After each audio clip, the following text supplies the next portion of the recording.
Bonjour à tous. On va parler aujourd'hui d'une partie de notre respiration qui est souvent négligée, même ignorée. Il s'agit de la pause. Et cette pause est très importante. Et souvent, quand on est stressé, justement, elle disparaît.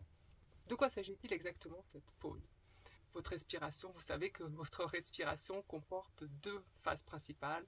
L'inspire, l'air rentre dans le corps. L'expire, l'air sort de votre corps. Et inspire plus expire, on parle de cycle respiratoire. Ce qu'on oublie généralement de dire, c'est que pour la respiration humaine, quand on est au repos, calme, serein, il y a une pause qui s'intercale. Elle ne s'intercale pas n'importe où, c'est après l'expire. Vous avez un inspire, puis l'expire qui se met en place, et ça se met en place de manière très fluide, sans un arrêt marqué. Et après l'expire, si vous êtes cool, vous avez une pause qui s'installe, c'est-à-dire que votre corps ne bouge plus, c'est immobile d'un point de vue respiratoire. Or, cette pause, bien sûr, elle disparaît par exemple quand vous êtes généralement en activité sportive plus ou moins intense. Vous allez avoir un rythme respiratoire constitué que de l'inspire et de l'expire. Ça, je dirais que c'est naturel pour avoir plus d'oxygène en période d'activité physique où les muscles demandent plus d'oxygène. En revanche, ce qui est dysfonctionnel, anormal, c'est que la pause disparaisse quand on est en pause, justement, quand on est calme, quand on est au repos. Si cette pause est absente, c'est qu'en fait, probablement, on est en stress chronique. Je vous avais déjà fait une vidéo sur l'hyperventilation chronique, qui est souvent associée à un état de stress chronique, où les cycles respiratoires sont très rapides, et notamment, vous avez des courts expires.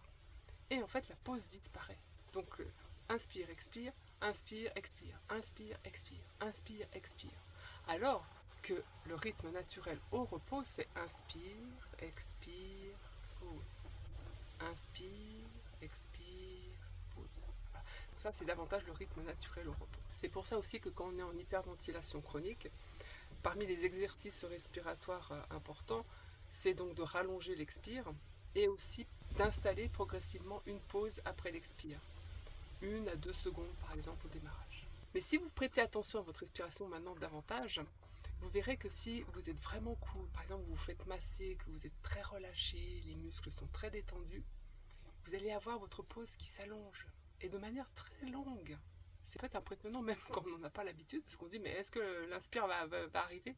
Mais pas de problème, l'inspire, la respiration est un phénomène réflexe et l'inspire va arriver naturellement. Ce qui se passe quand on est stressé, c'est que vous savez le diaphragme est spasmé, il est tendu et il ne bouge plus. Il devient très statique, quasiment statique. Je vous rappelle, hein, à l'inspire, le diaphragme descend, à l'expire, il remonte. À l'inspire, c'est un mouvement actif du diaphragme qui se contracte et descend. À l'expire, c'est un mouvement passif et là, le diaphragme se détend et remonte. Si le diaphragme est spasmé, il ne remonte plus. Donc même à l'expire, il reste bas.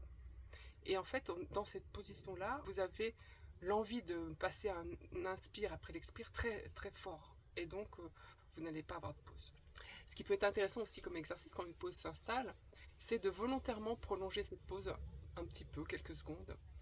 Et si vous vous concentrez sur votre diaphragme, vous allez peut-être sentir qu'il continue à se détendre et donc à remonter. Ça, c'est un bel exercice aussi hein, pour approfondir la détente du diaphragme. Plus celle-ci est importante, plus votre respiration est régénérante pour votre corps et votre mental. Parce que je vous rappelle, hein, l'hyperventilation chronique est néfaste à la fois pour votre état mental et votre état corporel. Appréciez de remettre des pauses.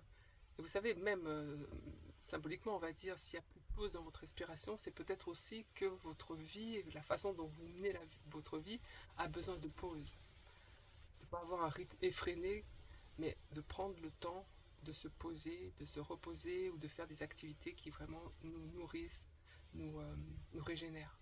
Et peut-être aussi de prendre des fois des pauses plus longues pour se poser des questions. Est-ce que je suis sur le bon chemin ou est-ce que j'ai envie d'en changer? Pour terminer, quelques mots sur les apnées. Vous savez qu'il y a certaines apnées qui sont néfastes, mais la pause correspond quelque part à une apnée, c'est-à-dire que de quelques secondes, on ne va plus respirer.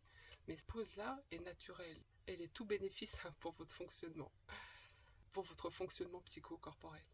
Et les apnéistes qui essaient de prolonger la pause, notamment avec les poumons, par exemple quand ils le font avec les poumons vides, ben c'est justement cette pause naturelle qu'ils vont prolonger, prolonger, prolonger au-delà de ce qu'elle est habituellement, bien sûr.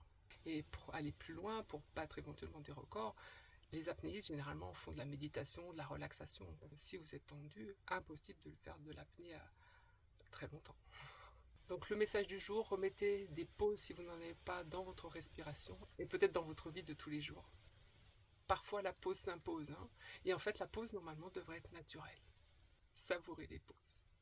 À bientôt.